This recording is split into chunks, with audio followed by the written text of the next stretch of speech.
नमस्कार दोस्तों, अभिवादन स्वीकार करें लोकेश त्रिपाठी की तरफ से, पीडब्ल्यू की तरफ से। और आइए जुड़िए हमसे, क्योंकि आज हम एक बहुत ही महत्वपूर्ण मुद्दों पर विचार करने के लिए आपसे रूबरू हो रहे हैं। और हमारा विचार का मुद्दा यह है कि इकोनॉमी का रोल क्या है सिविल सर्विसेज एग्जाम में। इस मुद्दे पर विचार करने के लिए हमें कुछ और मुद्दों पर विचार करना होगा, फिर इस पर हम विस्तार से चर्चा करेंगे। साथ साथ अपनी चर्चा में यह भी समझेंगे कि प्रीलिम्स में क्या रोल है, मेंस में क्या रोल है, इंटरव्यू में क्या रोल है। फिर हम यह भी समझेंगे कि इकोनॉमी जैसे जटिल विषय को कैसे आसान बनाया जाए, कैसे इसे सीखा जाए, कैसे इसे समझा जाए और इस स्तर का समझ लिया जाए कि इकोनॉमी से आप रोमांस करने लगे।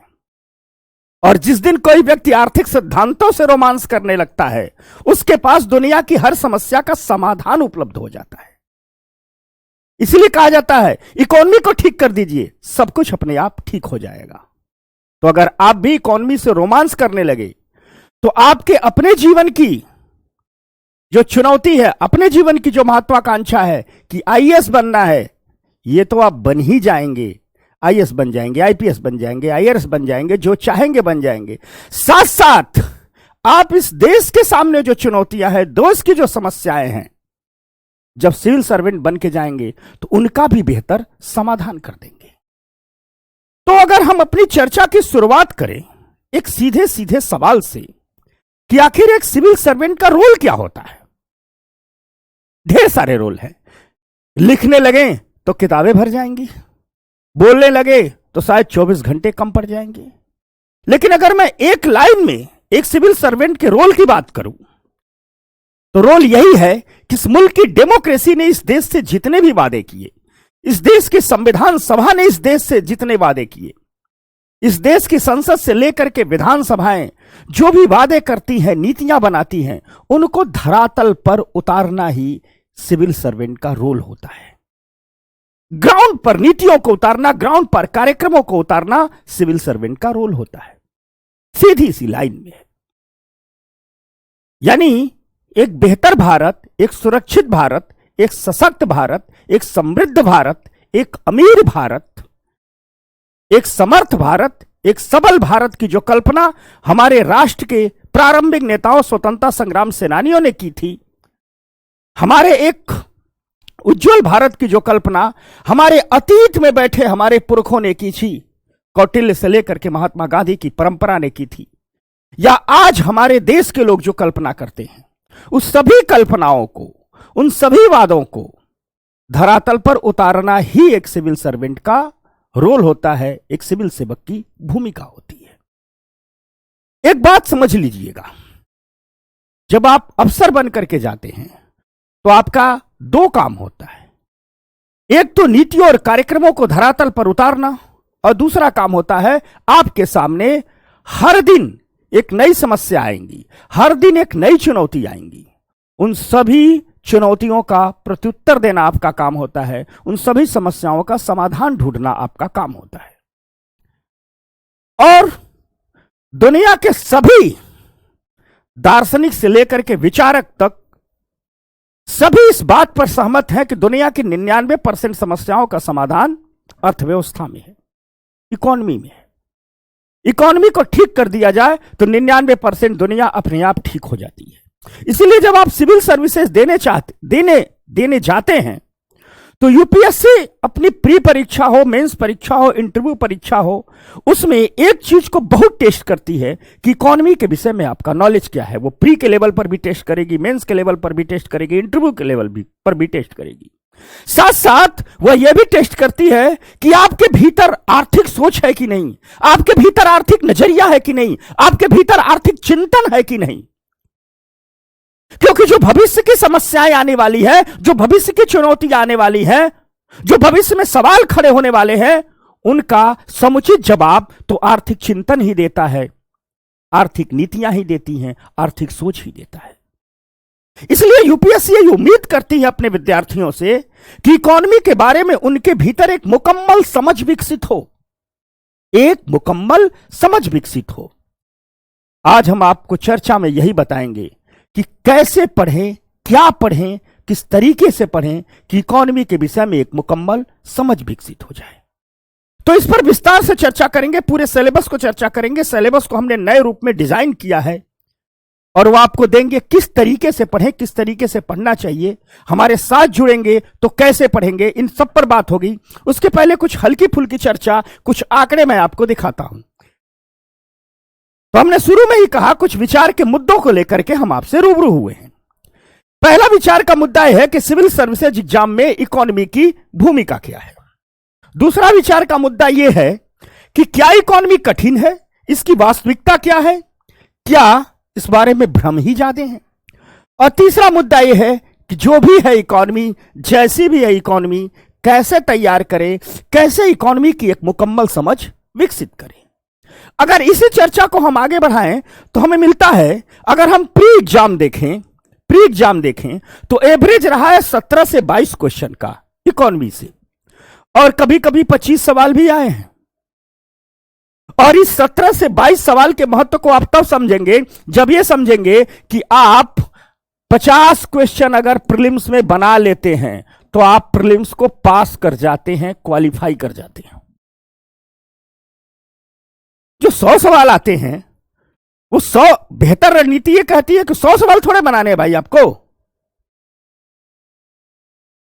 50 क्वेश्चन से अधिक की मेरिट नहीं जाती है। कभी 48.5 जा रही है, कभी 46.5 पर 2 साल से रुकी हुई है, कभी 46 चली जा रही है। मैं 50 मान के चलता हूं, तो 50 क्वेश्चन आपको सही करने हैं तो आपको प्री पास करेंगे, जिसमें एवरेज है 17 से 22, कभी कभी 25 भी, यानी 20 सवाल तो आपके इकोनॉमी से मिलेंगे। और इसमें 20 में मैं तो गारंटी 20 की लेता हूं, लेकिन आराम से 17-18 कर सकते हैं। बगैर इकोनॉमी की आप प्रीलिम्स नहीं निकाल सकते। तो यहां भी इकोनॉमी की एक बेहतर भूमिका है।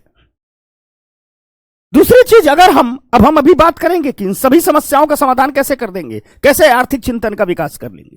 अगर हम मेंस की बात करें तो आपका जीएस जो पेपर 3 है उसमें साइंस टेक और इकोनॉमी है। साइंस टेक से तुलना में कम सवाल पूछे जाते हैं, इकोनॉमी से ज्यादा सवाल पूछे जाते हैं। तो एक पूरा का पूरा जीएस 3rd पेपर आपके सामने है। इंटरव्यू की चर्चा हम बात करेंगे, उसके पहले हम चर्चा ये कर ले कि सिर्फ जीएस 3rd पेपर में ही इकोनॉमी नहीं है, इकोनॉमी अन्य पेपर में भी है। कहां, कैसे, तो आइए दिखाते हैं। आप जब जीएस 1st पेपर को उठाते हैं तो इसमें जीएस 1st पेपर में के सिलेबस में लिखा हुआ है जनसंख्या और गरीबी से संबंधित मुद्दे, ये इकोनॉमी का मुद्दा है। विकासात्मक विषय, ये इकोनॉमी का मुद्दा है।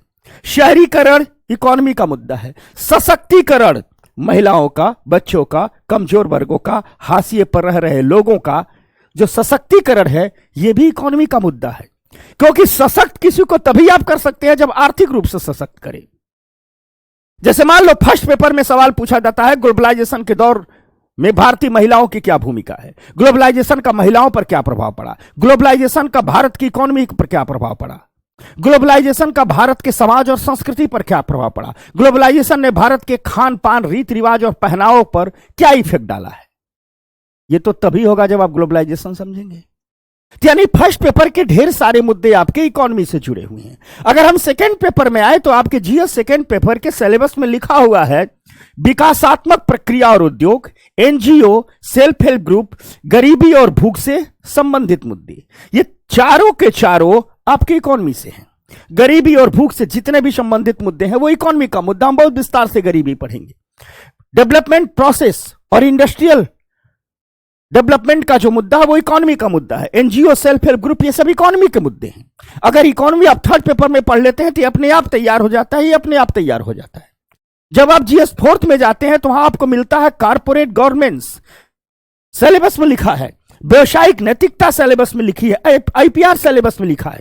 ये सारी चीजें इकोनॉमी का है। अगर इकोनॉमी समझ लेंगे तो ये चीजें अपने आप समझ में आ जाती हैं।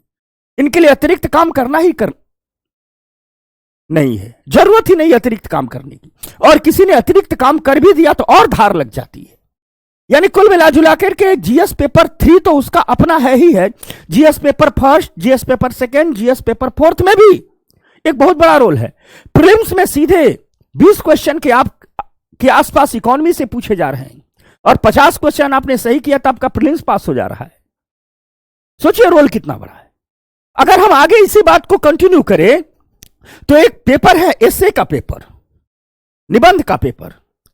एसे में जो सवाल पूछे जाते हैं कुछ दार्शनिक मुद्दों से होते हैं, सेक्शन होता है, कुछ दार्शनिक मुद्दों से होते हैं, कुछ सवाल राजनैतिक चिंतन से होते हैं, कुछ सवाल सामाजिक चिंतन से होते हैं। और हर साल एसे के पेपर में आर्थिक चिंतन से एक दो विषय होते हैं जिस पर निबंध लिखना है, क्योंकि आर्थिक चिंतन से बगैर सवाल पूछे एसे के विषय कंप्लीट ही नहीं होते हैं। तो जिन्होंने इकोनॉमी को अच्छे से तैयार किया है वो एसे के पेपर में बहुत कंफर्ट स्थिति में रहते हैं, उनको निबंध की अतिरिक्त तैयारी नहीं करनी पड़ती है। निबंध के किसी भी साल के पेपर को उठाकर देखिएगा, आर्थिक मुद्दों से सवाल जरूर हैं, नहीं सीधे सीधे हैं तो अप्रत्यक्ष रूप से है, इनडायरेक्ट है। कभी कभी तो डायरेक्ट पूछे गए हैं, जहां नहीं डायरेक्ट है वहां इनडायरेक्ट है। और दूसरी चीज, कोई भी सवाल हो जब उसके जवाब आप लिखते हैं और उन जवाब में जब आप आर्थिक पहलुओं को शामिल करते हैं तो आपका जवाब ठोस होता है, हवा हवाई नहीं होता है। जैसे मान लो अगर सवाल पूछा गया है कि भारत में आधी आबादी का उत्थान कैसे करना है, महिलाओं का उत्थान कैसे करना है, गरीबों का उत्थान कैसे करना है। अब आप लिखे जा रहे हो कि नारी दुर्गा है, माता है, काली है, देवी है, यत्र नारीस्त पूजते रवंते तत्र देवता, ये सब लिखे जा रहे हो, बात ठीक है। लेकिन क्या जब तक महिलाओं को आर्थिक रूप से सशक्त नहीं कर देंगे, जब तक महिलाओं को आर्थिक विकास की प्रक्रिया में शामिल नहीं कर लेंगे, जब तक महिलाओं को हम नए उद्यमी के रूप में स्थापित नहीं कर देंगे, क्या महिलाओं का विकास हो सकता है? नहीं हो सकता है। किसी भी कमजोर वर्ग का विकास हो सकता है जब तक उसको आर्थिक प्रक्रिया में नहीं शामिल करेंगे, नहीं हो सकता है। इसीलिए अभी इस साल के बजट में क्या प्रावधान लाया गया है कि जितने महिलाओं के सेल्फ हेल्प ग्रुप हैं उन सबको आपस में इमर्ज किया जाएगा और तकरीबन 83 लाख सेल्फ हेल्प ग्रुप है इस देश में, उनको आपस में इमर्ज करके और छोटे छोटे उद्यम के रूप में रूपांतरित कर दिया जाएगा। और साथ साथ आगे सरकार उनको रॉ मटेरियल की सुविधाएं देंगी, मार्केटिंग की सुविधाएं देंगी, उनको पैकेजिंग की सुविधाएं देंगी और मुल्क को ढेर सारे उद्यमी, कौन उद्यमी? महिला उद्यमी इससे मिलेंगे। जब महिलाएं उद्यम में आएंगी तो देश का विकास होगा, महिलाओं का विकास होगा। यानी किसी भी सवाल के जवाब को उसके आर्थिक पहलू तक ले जाना है, तभी आपका उत्तर ठोस होता है।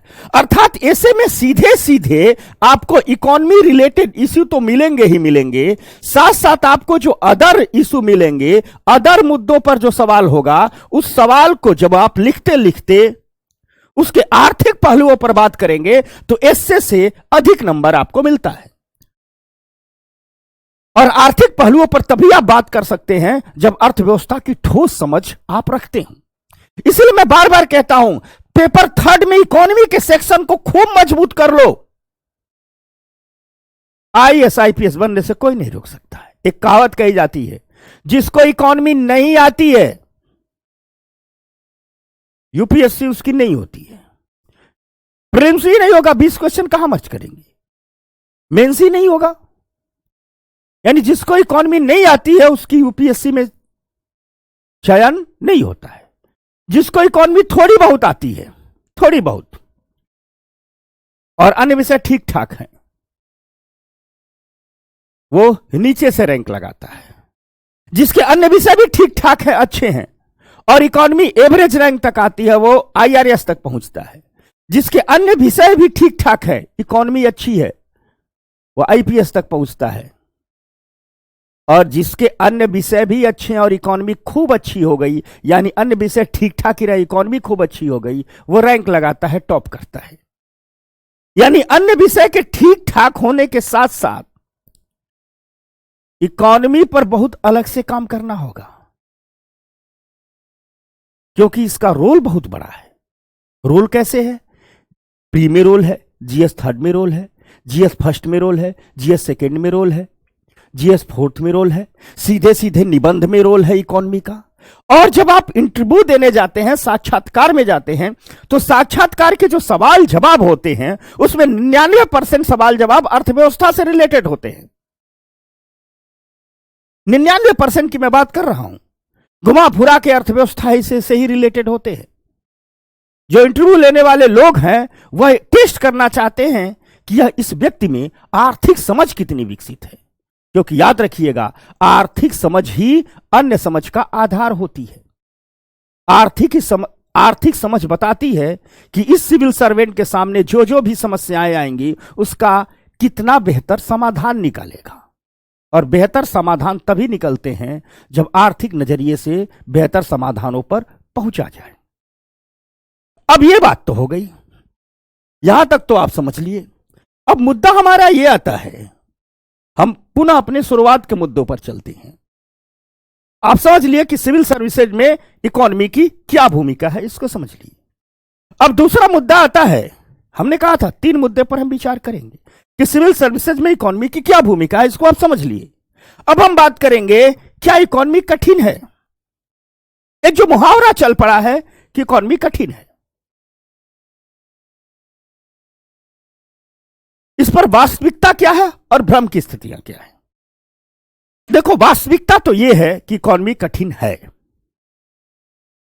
इकोनॉमी कठिन है, लेकिन यह पूर्ण सत्य नहीं है, अर्ध सत्य है। आप कहोगे क्यों?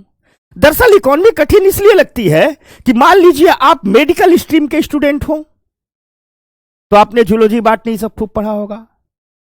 आप इंजीनियरिंग बैकग्राउंड के स्टूडेंट हो तो आपने फिजिक्स केमिस्ट्री खूब पढ़ा होगा। यानी मेडिकल वाला भी इकोनॉमी नहीं पढ़ के आ रहा है, इंजीनियरिंग करने वाला भी इकोनॉमी नहीं पढ़ के आ रहा है, जो बीएससी कर रहा है वो भी साइंस पढ़ करके आ रहा है, इकोनॉमी नहीं पढ़ के आ रहा है, जो ह्यूमैनिटी वाला है जो बीए करके आ रहा है वो भी हिस्ट्री ज्योग्राफी पॉलिटिक्स सब पढ़ के आ रहा है, इकोनॉमी नहीं पढ़ के आ रहा है।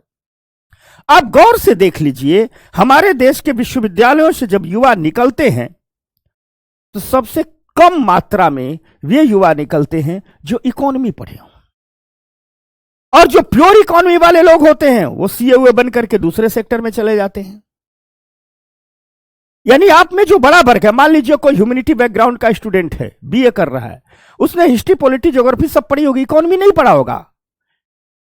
अब मैं ये नहीं कर रहा हूं कि एकदम कोई नहीं पढ़ा होगा, लेकिन संख्या निकाली जाए तो ऐसे लोगों की संख्या कम होती है। जो मेडिकल बैकग्राउंड के लोग हैं वो भी इकोनॉमी नहीं पढ़े होते हैं, जो इंजीनियरिंग बैकग्राउंड के लोग हैं पूरा रॉकेट साइंस पता होगा लेकिन इकोनॉमी उन्होंने पढ़ा ही नहीं है। तो अगर टोटल स्टूडेंट के नंबर के हिसाब से देखा जाए तो इकोनॉमी बेहतर जानने वालों का प्रतिशत 1-1.5% ही होता है। इसीलिए इकोनॉमी कठिन लगती है, लेकिन यह पूर्ण सत्य नहीं है। क्यों? पूर्ण सत्य यह है कि अगर नहीं पढ़ा है तो इसीलिए तो कोचिंग करने आए हो, इसीलिए तो हम हैं, इसीलिए तो हमसे जुड़े हैं। नहीं पढ़ा है तो आइए हमारे साथ पढ़िए, हम पढ़ाएंगे आपको, हम समझाएंगे आपको। किताबें पढ़िए, टेस्ट दीजिए, समझने की कोशिश कीजिए, कुछ भी ऐसा नहीं है जो समझ में ना आए। अब सवाल यह है कि इकोनॉमी कठिन है। वास्तविकता यह है कि कठिन इसलिए है कि ढेर सारे लोग, ढेर सारे स्ट्रीम के स्टूडेंट इकोनॉमी नहीं पढ़े होते हैं, इसलिए कठिन है। भ्रम की स्थिति इसीलिए है कि यह बहुत कठिन है, लेकिन यह अर्ध सत्य है, पूर्ण सत्य नहीं। पूर्ण सत्य यह है कि जब आप सिविल सर्विसेज की तैयारी करने आए हैं, अगर आपने थोड़ा सा समझने की कोशिश कर दी तो यह एक पूर्णतः गणित की तरह समझने वाला विषय है। और एक बार आपने समझना शुरू कर दिया, इसमें मन रम जाता है, इकोनॉमी का रस आपको मिलने लगा, जब आप में आर्थिक नजरिए का विकास होने लगा, जब पूरी दुनिया को रुपए पैसे की नजर से आप देखने लगे, तो फिर आपको मजा आने लगता है। और जो ये अर्ध सत्य है कि इकोनॉमी कठिन है, यह पूरी तरह से झूठ में तब्दील हो जाता है, इकोनॉमी आसान बन जाती है। अब मुद्दा यही है कि इकोनॉमी को आसान बनाए कैसे, इकोनॉमी को आसान बनाए कैसे। तो आइए मैं बताता हूं कैसे इसे तैयार करें। यहां से हम बात शुरू करते हैं। हम कैसे करते हैं, आप कैसे कर सकते हैं, जो हमारे साथ जुड़े होते हैं उनको हम कैसे इकोनॉमी तैयार करवाते हैं। और जो लोग मेरा ये वीडियो पहली बार देख रहे होंगे, अगर कभी कोई मेरा विद्यार्थी उनके संपर्क में आए तो उनसे जरूर पूछिएगा लोकेश सर के साथ जुड़ के इकोनॉमी पढ़ने के बाद कैसा लगता है, तो यही कहेंगे इकोनॉमी से रोमांस हो गया, इकोनॉमी सबसे आसान और सबसे प्यारे विषय है। मेरा मिशन भी है कि मैं ढेर सारे विद्यार्थियों में आर्थिक समझ विकसित कर पाऊं। और अगर आर्थिक समझ में विकसित कर पाया, अपने विद्यार्थियों में आर्थिक चिंतन कर पाया, तो मेरे होने का सार्थक अर्थ निकल जाएगा, मेरे जीवन का सार्थक अर्थ निकल जाएगा। मैंने अपने जीवन की सार्थकता इसी में ढूंढी है कि इस मुल्क के ढेर सारे नौजवानों को मैं इकॉनमी पढ़ा दूं, ढेर सारे नौजवानों के लिए इकॉनमी को आसान कर दूं, ढेर सारे नौजवानों में आर्थिक चिंतन का विकास करूं, ताकि वे युवा जिंदगी में जहां भी खड़े हों, कतार उनके बाद से ही शुरू हो। और सच है, इस नॉलेज बेस्ड इकोनॉमी में, इस नॉलेज बेस्ड समाज में, अगर आपने इकोनॉमी का नॉलेज ले लिया तो सच में कतार आपके बाद से ही खड़ी होगी। तो अर्थात इकोनॉमी सहज है, सरल है। तो कैसे तैयार करें कि सहज और सरल हो जाए? तो आइए सिखाते हैं आपको। अगर हम बात करें कि इकोनॉमी को कैसे तैयार करें कि सरल और सहज हो जाए, तो इसके लिए हमने इकोनॉमी को यूपीएससी के थर्ड पेपर में जो सिलेबस है, यूपीएससी के फर्स्ट पेपर में जो सिलेबस है, यूपीएससी के सेकेंड पेपर में जो है, यूपीएससी के फोर्थ पेपर में जो है, और जो इंटरव्यू के मुद्दे में सवाल पूछे जाते हैं, निबंध में जो सवाल पूछे जाते हैं, और अंततः कैसे पढ़े कि विद्यार्थी में आर्थिक नजरिए का विकास हो जाए, आर्थिक चिंतन का विकास हो जाए, इन सबको ध्यान में रखते हुए हमने इकोनॉमी को 11 सेक्टर में बांटा है। यह हमारा बंटवारा है, हमने इसी के भीतर पूरा सिलेबस है। हमने इकोनॉमी को 11 सेक्टर में बांटा है। ध्यान से आप लोग देख लीजिए, आप भी ऐसे बांट दीजिए।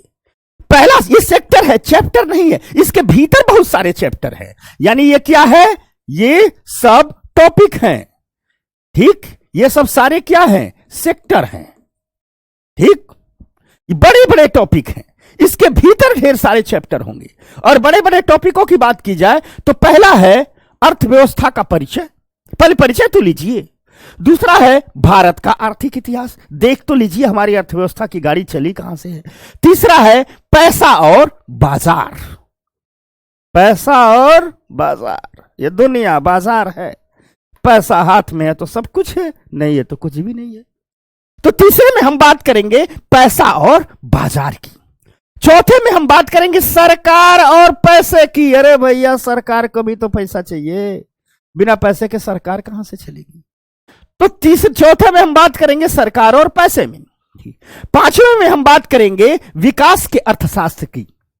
जो कुछ भी करती है सरकारें, जो कुछ भी करता है समाज, आप हम, इसीलिए तो विकास होगा, विकास विकास आया, विकास आया। सब लोग बात ही तो करते हैं विकास की। आप लोग भी सिविल सर्वेंट बनेंगे, सुबह से शाम विकास की ही बात करेंगे, नेता भी करते हैं। और सच में मानव जीवन का तो हर क्षण विकास को ही समर्पित है। आप हमारी क्लास देख रहे हैं, अगर किसी ने 4 बातें भी अच्छी तरह से समझ ली तो उसका उतना विकास हो गया।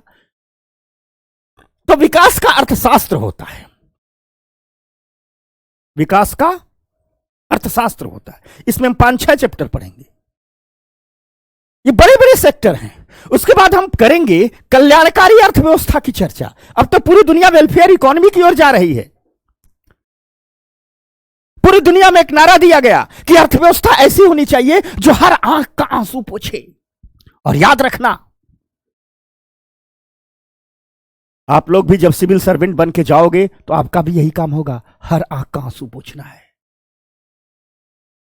कल्याणकारी अर्थव्यवस्थाओं का उदय ही हुआ 1990 के बाद। पूरी दुनिया में जब वेलफेयर इकोनॉमी, नव उदारवाद आगे बढ़ा, तो इसी नारे के साथ आगे बढ़ा कि हम हर आंख का आंसू पोंछेंगे। भारत में 1991 के आर्थिक सुधार लेकर के जब मनमोहन सिंह लोकसभा में आए थे तो उन्होंने कहा था कि हम ऐसी नीतियों की ओर देश को ले जा रहे हैं जो हर आंख का आंसू पोंछे। क्योंकि अर्थव्यवस्था के जितने मॉडल थे, चाहे पूंजीवादी अर्थव्यवस्था हो, चाहे साम्यवादी समाजवादी अर्थव्यवस्था हो या मिक्स्ड इकोनॉमी हो, एक वर्ग रह ही जाता था जिसकी आंसुओं की कीमत पर विकास होता था, जिसके शोषण की कीमत पर विकास होता था। लेकिन 1990 के दौर में यह नारा दिया गया कि अगर दुनिया में सस्टेनेबल डेवलपमेंट की ओर बढ़ना है, सतत विकास की ओर बढ़ना है, अस्थायी विकास की ओर बढ़ना है, तो हमें विकास के उस मॉडल की ओर बढ़ना ही होगा जो हर आंख का आंसू पूछे, हर आंख का आंसू पूछे, यानी हर व्यक्ति का कल्याण सुनिश्चित करे। तो एक बड़ा सेक्टर हम पढ़ेंगे कल्याणकारी अर्थव्यवस्था, बताएंगे इसमें कई चैप्टर है, अभी आगे बता रहे हैं। फिर हम आगे बढ़ेंगे अगले सेक्टर में, हम भारत का दुनिया के साथ आर्थिक जुड़ाव कैसे है, क्या है, इस पर चर्चा करेंगे। यहीं पर हम वैश्वीकरण इत्यादि की बात करेंगे। भारत का दुनिया के साथ आर्थिक जुड़ाव कैसे हुआ है, इसमें विदेश व्यापार आ जाएगा, सब कुछ आ जाएगा, वैश्वीकरण आ जाएगा, अभी आगे बताते हैं। हम उसके बाद वैश्विक वित्तीय संस्थानों की बात करेंगे, यह एक बड़ा सेक्टर होगा। फिर हम महामारी और अर्थव्यवस्था की बात करेंगे। इस कोरोना महामारी ने और इकोनॉमी को भी बड़े घाव दिए। भारत के स्तर पर भी बात करेंगे, वैश्विक स्तर पर भी बात करेंगे। फिर हम अर्थव्यवस्था के कुछ नए नए सिद्धांत जो उभर करके आए दिन आते रहते हैं, उनकी बात करेंगे। और अंत में एक सेक्टर आएगा विविध, जिसमें भी 3-4 चैप्टर हम पढ़ेंगे। तो ये हमारे बड़े सेक्टर होंगे। अगर इस बड़े सेक्टर, यानी ये हमारा दायरा होगा, अगर इस दायरे के हिसाब से हम सब कुछ को घेर ले अपने भीतर, तो इकोनॉमी से हम खेलना शुरू कर देंगे। यह दिखने में छोटा है, अभी बड़ा हो जाएगा। अब थोड़ा हल्का हल्का हम एक एक की बात करते हैं। जैसे पहला सेक्टर हमने क्या लिया था, अर्थव्यवस्था का परिचय। अब जब हम अर्थव्यवस्था का परिचय, यह पहला सेक्टर लिया था, तो इसमें हम ढेर सारी बातें करेंगे। इसमें हम बातें करेंगे कि अर्थव्यवस्था का उदय कैसे हुआ भाई, इकोनॉमी नाम क्यों पड़ा। इसी में हम बात करेंगे मैक्रो, माइक्रो और मिजो इकोनॉमी का मामला क्या है। हम समाजवादी अर्थव्यवस्था को समझेंगे, पूंजीवादी अर्थव्यवस्था को समझेंगे, पूरा पूंजीवाद समझेंगे। हम मिश्रित अर्थव्यवस्था को समझेंगे, मिश्रित अर्थव्यवस्था को समझेंगे कि भारत ने कैसे मिक्स्ड इकोनॉमी को चुना। दुनिया के सामने एक तरफ साम्यवाद था, एक तरफ पूंजीवाद था, तो भारत मिक्स्ड इकोनॉमी पर क्यों चला गया, नेहरूवादी मॉडल क्या है, इसको समझेंगे। हम कल्याणकारी अर्थव्यवस्था की बात करेंगे, इसी को नव उदारवाद भी कहा जाता है। नव उदारवादी अर्थव्यवस्था की बात करेंगे, न्यू लिबरलिज्म, यहां हमने लिखा ही है नव उदारवादी अर्थव्यवस्था। हम नेहरूवादी अर्थव्यवस्था के मॉडल पर चर्चा करेंगे, हम गांधीवादी अर्थव्यवस्था के मॉडल पर चर्चा करेंगे, और वर्तमान में दुनिया ग्रीन इकोनॉमी की ओर बढ़ रही है, इसकी बात करेंगे।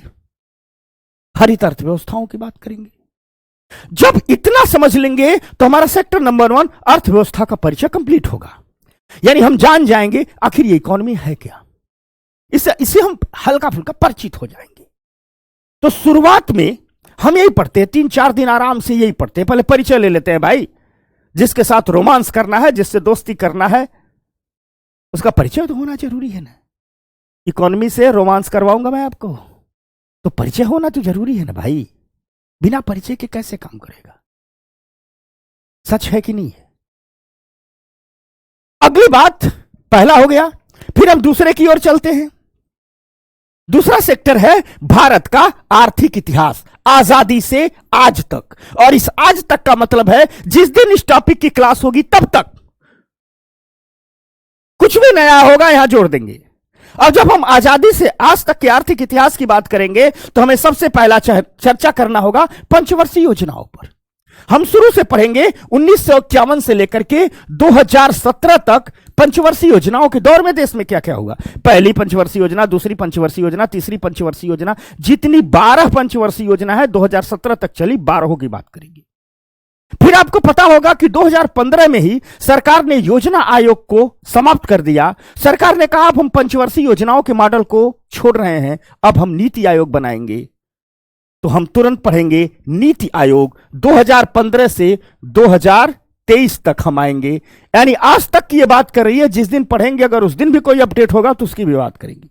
तो नीति आयोग 2015 से 2023 तक की बात करेंगे, ठीक। यानी योजना आयोग के बाद नीति आयोग पढ़ेंगे, पूरा पढ़ेंगे विस्तार से, कब क्या किया क्या नहीं किया। फिर हम बीच में आपको थोड़ा और पीछे ले चलेंगे, क्योंकि भारत जब योजनाओं के दौर में चल ही रहा था, तो 1951 से 90 तक तो आर्थिक इतिहास एक सा चला, आर्थिक सिद्धांत एक से चले। लेकिन साल था 1991 का, और भारत 1991 में इकोनॉमिक रिफॉर्म लेकर के आ गया, आर्थिक सुधार लेकर के आ गया। और यहीं से भारत ने प्राइवेटाइजेशन, लिबरलाइजेशन और ग्लोबलाइजेशन की पॉलिसी को अपना लिया। उदारीकरण, निजीकरण और वैश्वीकरण की पॉलिसी को अपना लिया। यहां हम समझेंगे उदारीकरण, निजीकरण और वैश्वीकरण की नीतियां क्या है, यानी आर्थिक सुधारों पर बात करेंगे। हम 1991 के आर्थिक सुधारों पर बात करेंगे। और जब 1991 के आर्थिक सुधार तो पढ़ लेंगे, ठीक है भाई, किन किन परिस्थितियों में किया गया, फिर हम अगला चैप्टर पढ़ेंगे कि 1991 के आर्थिक सुधार तो हो गए, तो आर्थिक सुधारों से आज तक क्या क्या हुआ, यानी 1991 के आर्थिक सुधारों से लेकर के 2023 तक आज तक क्या क्या हुआ, सुधार कितने सफल रहे, सुधार कितने विफल रहे, इन सब का मूल्यांकन करेंगे। यानी एक चैप्टर में पढ़ेंगे 1991 के आर्थिक सुधार, तो दूसरे चैप्टर में पढ़ेंगे 1991 के सुधारों से आज तक का भारत, क्या लिया सुधारों ने, क्या दिया सुधारों ने। फिर हम बात करेंगे कोरोना महामारी का भारतीय अर्थव्यवस्था पर प्रभाव क्या पड़ा। अब देखो, इकोनॉमी का जो सिलेबस डिजाइन किया गया था वो तो डिजाइन किया गया था 2011 में, ठीक। हर चीज का सिलेबस स्थिर रहता है, जैसे ज्योग्राफी है स्थिर रहेगा। अब हिमालय पर्वत में नहीं उठा करके दक्षिण में ला दोगे तो दक्षिण वाला पर्वत उत्तर में ला दोगे। हिस्ट्री का सिलेबस स्थिर रहता है, इकोनॉमी का सिलेबस हर साल बदलता है, यूपीएससी नहीं बदलती है, पढ़ने वाले को बदलना पड़ता है। जैसे मान लो कोरोना महामारी आई तो सिलेबस तो आज के 10 साल पहले का है, तो सिलेबस में तो कोरोना नहीं लिखा होगा, लेकिन कोरोना महामारी ने आर्थिक घाव दिए हैं। सवाल पूछ रहे हैं कि कोरोना महामारी का पूरी दुनिया की अर्थव्यवस्था पर क्या प्रभाव पड़ा, भारत की अर्थव्यवस्था पर क्या प्रभाव पड़ा, तो हमें भी तो समझना होगा। तो एक चैप्टर हम पढ़ाएंगे जिसमें समझाएंगे कि कोरोना महामारी का भारतीय अर्थव्यवस्था पर क्या प्रभाव पड़ा, पूरा विस्तार से चर्चा करेंगे 2-3 क्लास में। फिर हम बात करेंगे अगले चैप्टर आत्मनिर्भर भारत अभियान की। कोरोना महामारी से निपटने के लिए उस दौर में भी और उसके बाद भी वर्तमान में भारत सरकार एक अभियान चला रही है जिसे कहा गया है आत्मनिर्भर भारत अभियान। तो हम एक चैप्टर में पढ़ेंगे आत्मनिर्भर भारत अभियान। इतना पढ़ लेंगे तो भारत का हम आर्थिक इतिहास आजादी से आज तक चल जाएंगे। आज का सच क्या है, आत्मनिर्भर भारत अभियान। हम आत्मनिर्भर भारत अभियान पढ़ेंगे तो फिर इसे इस साल की इकोनॉमिक सर्वे से हम अपडेट करेंगे, हम बजट से अपडेट करेंगे, ठीक। और एक बात जान लीजिएगा, हम जब जो भी चैप्टर पढ़ाएंगे तो उस चैप्टर को हम इस साल के बजट से और इस साल के इकोनॉमिक सर्वे से अपडेट करते चलेंगे। जो भी चैप्टर पढ़ेंगे हम इस साल के बजट से और इस साल के बजट और इस साल के इकोनॉमिक सर्वे से अपडेट करते चलेंगे, यानी पूरा अपडेट रहेगा। तो 2 चैप्टर तो हो गया, अर्थव्यवस्था से आपका परिचय हो गया, और फिर पहला चैप्टर ये हो गया, दूसरा चैप्टर ये हो गया भारत का आर्थिक इतिहास आपने समझ लिया। अब हम बात करेंगे पैसा और बाजार की। इस पैसा और बाजार को हम 2 सेक्शन में समझेंगे। पैसा और बाजार के भाग 1 में हम आरबीआई की बात करेंगे कि आरबीआई कैसे काम करता है, भाई नोट तो यही छापता होता है। फिर हम बात करेंगे एक चैप्टर मौद्रिक नीतियों के बारे में, यानी इस चैप्टर में केवल हम आरबीआई को समझाएंगे। इस चैप्टर में बताएंगे आरबीआई अपनी मौद्रिक नीतियों को जारी कैसे करती है, क्या करती है, मॉनेटरी पॉलिसी कैसे बनती है। फिर इस चैप्टर में हम बताएंगे भारत में बैंकिंग व्यवस्था कैसे काम कर रही है, इंडियन बैंकिंग सिस्टम क्या काम कर रहा है, समस्याएं क्या है, चुनौतियां क्या है, समाधान है। इस चैप्टर में पूरे बैंक के बारे में पढ़ेंगे। फिर हम चौथे चैप्टर में बैंकिंग की दुनिया में एक नया बैंक उभर करके आया है जिसे हम कहते हैं फिनटेक, फाइनेंशियल टेक्नोलॉजी। आप यूपीआई का प्रयोग करते हो ना, पेटीएम का प्रयोग करते, सबका प्रयोग करते हो ना, फिनटेक आपके मोबाइल में बैंक पहुंचा दिया गया है। तो एक चैप्टर हम पढ़ेंगे फिनटेक। तो यहां जब हम पैसा और बाजार के भाग 1 में पढ़ेंगे, जब हम आरबीआई के बारे में जान लेंगे, मौद्रिक नीतियों के बारे में जान लेंगे, भारत में बैंकिंग व्यवस्था के बारे में जान लेंगे, पूरा का पूरा बैंकिंग व्यवस्था विस्तार से 8-10 घंटे में पढ़ लेंगे, फिनटेक पढ़ लेंगे, तो पैसा और बाजार के भाग 1 को हम समझ लेंगे।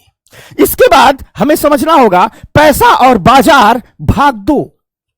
यह 2 सेगमेंट है पैसा और बाजार, और इन दोनों सेगमेंट में पढ़ने के बाद पूरा पैसा कहां से जनरेट होता है, मार्केट कैसे काम करता है, सब कुछ समझ लेंगे आप। पैसा और बाजार के दूसरे भाग में हम भारत के मुद्रा बाजार और अब दुनिया के भी मुद्रा बाजार की बात करेंगे, यानी मनी मार्केट की बात करेंगे। फिर हम बात करेंगे कैपिटल मार्केट की, यानी पूंजी बाजार की, और फिर हम बात करेंगे शेयर मार्केट की, यानी शेयर बाजार की। अगर जब हम मुद्रा बाजार, पूंजी बाजार और शेयर बाजार को समझ लेंगे तो हमें पैसा और बाजार का सेकंड सेगमेंट आसानी से समझ में आएगा। और पैसा और बाजार का भाग 2 और पैसा और बाजार के भाग 1 को जब आप समझ लेंगे तो आप भारत की अर्थव्यवस्था में और दुनिया की अर्थव्यवस्था में पैसा कैसे जनरेट होता है, कैसे फ्लो होता है, मार्केट कैसे काम करती है, इसको पूरी तरह से आप समझ लेंगे। तो अब देखो, पहले हमने समझाया परिचय, फिर हमने समझाया आजादी से आज तक, फिर हम सीधे आपको बाजार में ले आकर के खड़ा कर दिए। देखो भैया, मार्केट कैसे काम करता है, पैसा कैसे जनरेट होता है। उसी बाजार को चलाने के लिए ना मुद्रा बाजार है, पूंजी बाजार है, शेयर बाजार है, आरबीआई है, बैंकिंग सब है।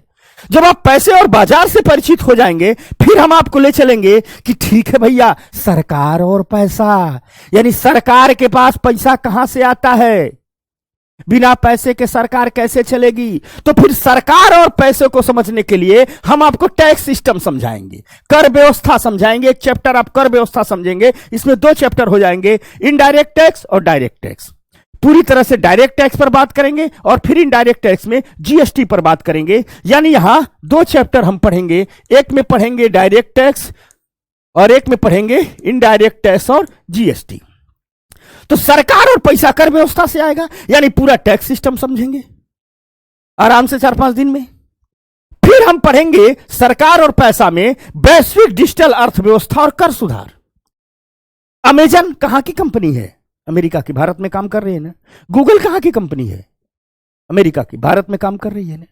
भारत से पैसा भी ले जा रही है, भारत को पैसा दे भी रही है, मार्केट को आगे बढ़ा रही है। यानी पूरी की पूरी जो हम आज की दुनिया की बात करें तो धीरे धीरे हमारी दुनिया की इकोनॉमी डिजिटल इकोनॉमी में तब्दील हो जा रही है, ग्लोबली डिजिटल इकोनॉमी में तब्दील हो जा रही है।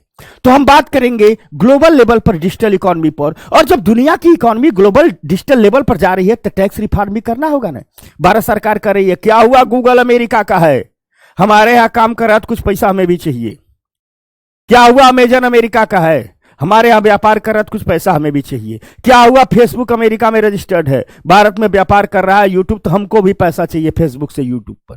यानी ढेर सारे टैक्स रिफॉर्म किए जा रहे हैं, इसको समझेंगे। फिर हम समझेंगे इस पैसा और बाजार में तीसरा चैप्टर फिस्कल पॉलिसी की राजकोषीय नीति। अब इन चैप्टरों के अंदर मैं नहीं जा रहा हूं, तब तो पूरी रात बात करनी पड़ेगी, हम सिर्फ चैप्टर पर बात कर रहे हैं। फिर हम बात करेंगे राजकोषीय नीतियों की, इसमें हम पढ़ेंगे बजट कैसे बनता है, बजट घाटा क्या होता है, प्राथमिक घाटा क्या होता है, राजस्व प्राप्तियां क्या होती है, राजस्व व्यय क्या होते हैं, पूंजीगत प्राप्तियां क्या होती है, पूंजीगत व्यय कैसे होते हैं, एफआरबीएम एक्ट क्या है, सरकार फायदे में कैसे जाती है, घाटे में कैसे जाती है, सब सारी चीजों पर हम बात करेंगे। ठीक, यानी पूरी की पूरी फिस्कल पॉलिसी पर बात करेंगे। जब ये 3 चैप्टर हम पढ़ लेंगे तो सरकार और पैसे के मामले में हम हो जाएंगे। अब देखिए क्रम देखिएगा, परिचय हो गया था अर्थव्यवस्था से, इतिहास जान लिए, यानी यात्रा कर लिए 1951 से अब तक की। फिर बाजार में मैंने आपको खड़ा कर दिया कि देखो भाई पैसा कहां से जनरेट हो रहा है, कैसे फ्लो रहा है। फिर आपको सरकार के पास ले आए, देखो सरकार के पास पैसा कहां से आता है, पूरा सिस्टम बता दिया। धीरे धीरे समझ में आने, आर्थिक चिंतन बनने लगा है। उसके बाद हम आपको लेकर के चलेंगे विकास के अर्थशास्त्र की ओर कि चलो भाई पैसा, रुपया, इतिहास परिचय हो गया, अब थोड़ी डेवलपमेंट की बातें कर ली जाए। तो जब हम विकास के अर्थशास्त्र की ओर ले जाएंगे तो पहला चैप्टर आपको हम कृषि पढ़ाएंगे विस्तार से। दूसरा चैप्टर, ये सब चैप्टर हैं। अब कृषि में कितना टॉपिक पढ़ाएंगे, उसमें एक करीब 170 टॉपिक आ जाता है छोटे छोटे, तो यहां तो हम बात नहीं कर सकते, वो क्लास में ही बात करते हैं। और आप लोग भी ऐसे कीजिएगा। तो कृषि पर बात करेंगे, फिर दूसरा चैप्टर हम कर सुधार, लैंड रिफॉर्म पर बात करेंगे। चैप्टर नंबर 3 हम उद्योग पर बात करेंगे। चैप्टर नंबर 4 सर्विस सेक्टर पर बात करेंगे। चैप्टर नंबर 5 इंफ्रास्ट्रक्चर की बात करेंगे, सड़कें, पुल, रेलवे इत्यादि कैसे काम करता है, डिजिटल इंफ्रास्ट्रक्चर। चैप्टर नंबर 6 हम इन्वेस्टमेंट मॉडल की बात करेंगे। किसकी बात करेंगे? इन्वेस्टमेंट मॉडल की बात करेंगे, निवेश मॉडल। आखिर इंफ्रास्ट्रक्चर बनाएंगे तो पैसा कहां से लाएंगे, यहां हम आपको बताएंगे कि बीओटी मॉडल क्या है, ईपीसी मॉडल क्या है, हाइब्रिड एन्युटी मॉडल क्या है, किस मॉडल से कहां पैसा लाया जा रहा है, टेक आउट फाइनेंसिंग मॉडल क्या है। यानी प्राइवेट सेक्टर से पैसा लाया जाए, इंफ्रास्ट्रक्चर में निवेश किया जाए, उसी को हम कहते हैं इन्वेस्टमेंट मॉडल, निवेश मॉडल। फिर हम बात करेंगे सहकारिता पर। सहकारिता पर बात इसलिए जरूरी हो गई है क्योंकि केंद्र सरकार सहकारिता पर बहुत काम करने लगी है। सहकार से समृद्धि का नारा भी दे दिया गया है। सहकारिता मंत्रालय गठन किया गया, अमित शाह जी को उसका मंत्रालय बनाया गया है। तो सहकारिता वाले चैप्टर पर हम विस्तार से बात करेंगे। इसके साथ साथ इन पर बात करते करते हम पूरे को विस्तार से समझेंगे। प्री मेन इंटरव्यू तीनों के नजरिए से। मेरी कोई क्लास अलग से प्री की, मेंस की और इंटरव्यू की नहीं होती, हम तीनों के नजरिए से क्लास पढ़ाते हैं। जब विकास के अर्थशास्त्र को आप समझ लेंगे तो फिर आपसे कल्याण की बातें करेंगे। आखिर विकास किसके लिए? कल्याण के लिए। तो मंगल ग्रह के रोगों के लिए विकास नहीं किया जा रहा भाई, विकास किया जा रहा है हिंदुस्तान के लोगों के लिए। तो विकास के अर्थशास्त्र के बाद हमें कल्याणकारी अर्थव्यवस्था की ओर आना ही होगा, बढ़ना ही होगा। और जब हम कल्याणकारी अर्थव्यवस्था की ओर बढ़ेंगे तो इसमें हम 5 चैप्टर पढ़ेंगे। 3 यहां दिख रहा है, 2 मिस हो गया, अभी लिख रहा हूं। एक चैप्टर हम गरीबी की बात करेंगे विस्तार से, फिर दूसरे चैप्टर हम आर्थिक असमानता की बात करेंगे, फिर तीसरे चैप्टर में हम भारत में बेरोजगारी की बात करेंगे, कौशल विकास की बात करेंगे, रोजगार की बात करेंगे, और फिर इसके साथ साथ ही हम आपसे सब्सिडी की बात करेंगे, सब्सिडी की बात करेंगे। इसी के साथ साथ हम आपसे पीडीएस की बात करेंगे, पब्लिक डिस्ट्रीब्यूशन सिस्टम की बात करेंगे, सार्वजनिक वितरण प्रणाली की बात करेंगे। इसी चैप्टर में हम आपसे विस्तार से इन्फ्लेशन यानी महंगाई की बात करेंगे। अर्थात यह जो कल्याणकारी अर्थव्यवस्था है, इसमें हम 6 चैप्टर की बात करेंगे, 6 चैप्टर पर काम करेंगे, जिसमें हम गरीबी की बात करेंगे, आर्थिक असमानता की बात करेंगे, बेरोजगारी और कौशल के विकास की बात करेंगे। चौथा चैप्टर हमारा सब्सिडी होगा, इसकी बात करेंगे।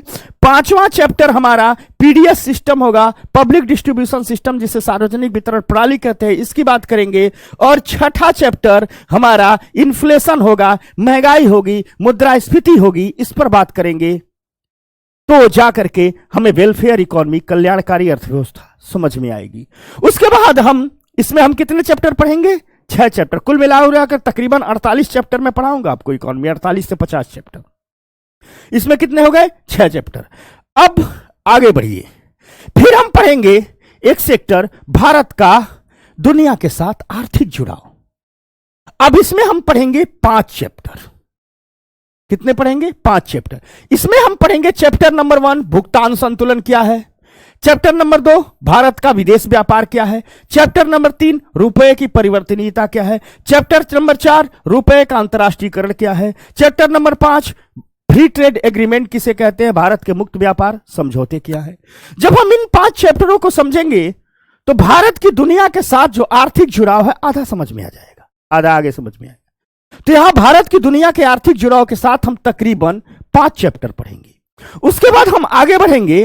तो चूंकि भारत की दुनिया के आर्थिक जुड़ाव को समझना है तो ग्लोबल फाइनेंशियल इंस्टीट्यूशन को भी समझना होगा, वैश्विक वित्तीय संस्थानों को समझना होगा।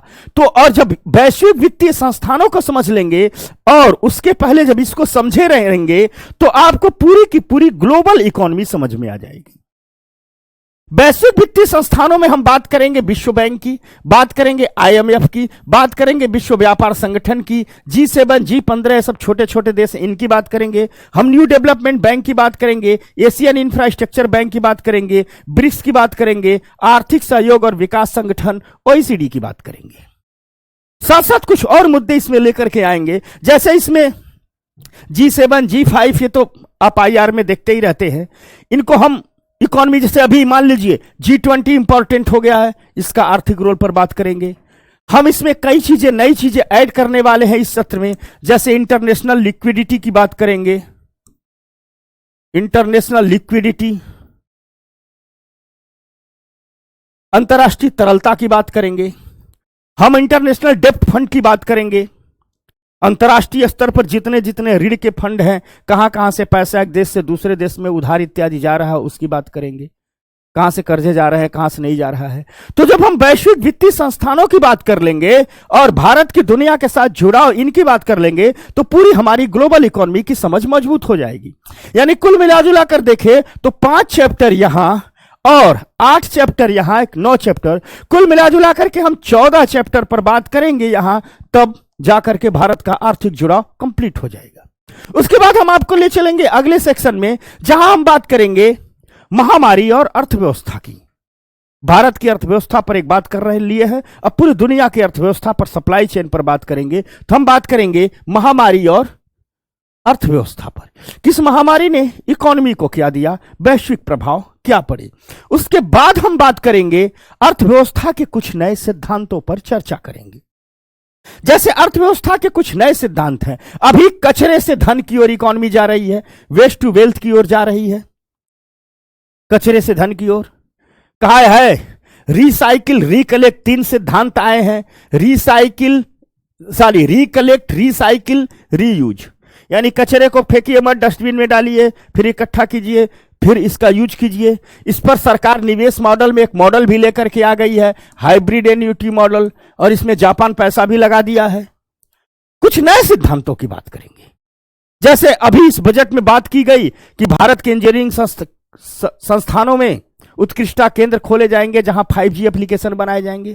क्यों बनाए जाएंगे? क्योंकि 5G में इकोनॉमी को प्रभावित करने की ज्यादा संभावनाएं हैं। तो थोड़ी चर्चा हम 5G इकोनॉमी की कर देंगे। प्रोडक्शन लिंक्ड इंसेंटिव की बात करेंगे। इसी बजट में PLI स्कीम पर बहुत बात की गई है। तो इस बजट में PLI स्कीमों पर क्या बात की गई है, इसकी चर्चा करेंगे।